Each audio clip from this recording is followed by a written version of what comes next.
Une semaine que la station a rouverte. Racontez-nous comment ça s'est passé le premier week-end.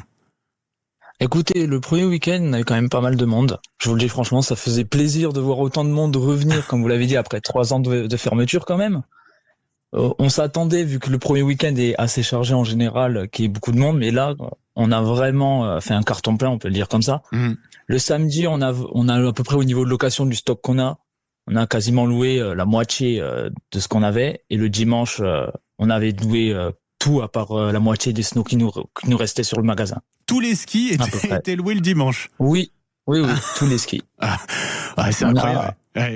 Ah oui. Ouais. On a à peu près, il me semble, à part tous les petits skis pour les jeunes qui sont vraiment petits, c'est des skis de petits pour 1 mètre, 80 cm. À part ceux-là qui nous restaient pas mal en stock, vu qu'on en a aussi un certain nombre. Tout le reste a été passé, je crois qu'on a dû louer environ 450-500 paires au moins de skis. Et alors pour les déçus, ceux qui n'ont pas pu louer des skis, vous avez proposé d'autres choses? Non, vous inquiétez pas. On a tous les clients qui sont passés ont eu leur paire. On a le parc qui suffisait. Vous inquiétez pas. Bon, je m'inquiète pas. L'enneigement, ça donnait quoi? Puis la météo pour ce premier week-end? Pour vous dire, pour ceux qui connaissent, vous voyez, dans les bergeries en général, vous avez les grosses barrières en bois qui font 1m50, 1m60. Ouais. On les voyait plus. Bon, l'enneigement était très bon. En gros, oui, très bon. Et la météo, c'était quoi les températures là pour skier? En général, au village, vous êtes entre 6 et 10. Et quand vous montez en haut, vous descendez entre degré 0 à peu près. Et après, au ressenti, je pense que vous êtes un peu moins. Ouais, bon, il y avait quand même du soleil. Oh non. Non. Non, en revanche, je ne veux pas vous mentir. Je vous explique. À part le week-end où il a fait très beau, ça oui, c'est sûrement pour ça qu'il y avait beaucoup de monde et qu'on a fait, comme je l'ai dit, énormément de locations. Après, le temps, il est un peu mitigé. En général, c'est un peu couvert la plupart du temps, mais sinon, les gens, ils ont toujours un très bon retour. La neige est bonne, il n'y a aucun problème.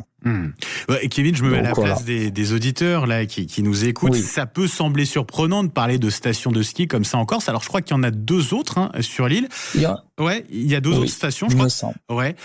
Présentez-nous un petit peu la station du Val d'Èze. Ça ressemble à quoi? Alors, station du Val d'Èze, en fait, c'est simple. Quand vous arrivez au Val d'Èze, du moins, vous arrivez à Bastelica, au village, et une fois que vous prenez l'embranchement et que vous montez, vous avez une demi-heure encore de route. Et une fois que vous arrivez au Val d'Èze, vous avez un parking directement. Et après, quand vous montez sur la gauche du parking, vous avez directement le guichet pour les remontées mécaniques. Et un peu plus loin, vous avez sur la droite une location de ski, me semble, de snow, avec une école ESF. Mais là, il me semble que cette année, elle est fermée.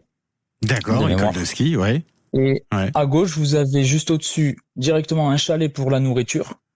Et en fait, juste en face du chalet, vous avez la première piste qui est la piste verte. Directement. En face, juste après, quand vous descendez en bas de la piste verte, vous avez 3 remontées mécaniques. Vous avez en face de la piste verte, une rouge, c'est une rouge. Et après, juste au-dessus, vous avez... Oui, c'est ça.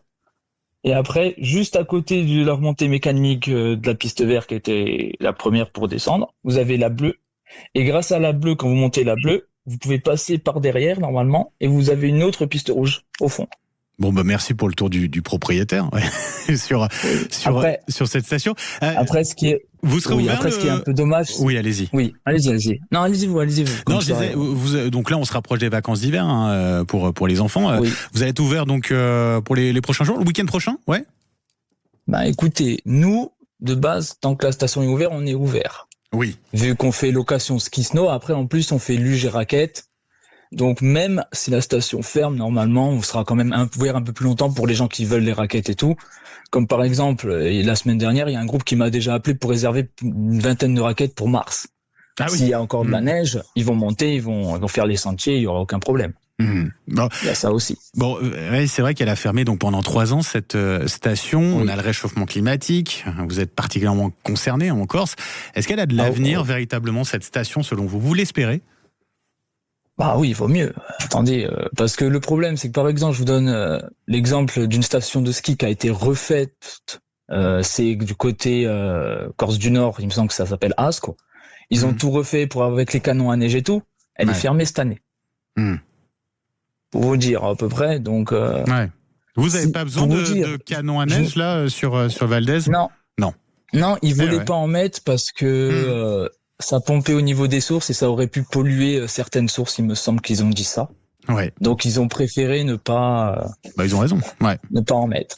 Voilà. Merci beaucoup Kevin Fonza d'avoir été avec nous ce matin sur Sud Radio. Saisonnier, donc le magasin de location de ski de cette station du Valdez, le Nadziz. Merci, belle journée, puis bon ski, Kevin.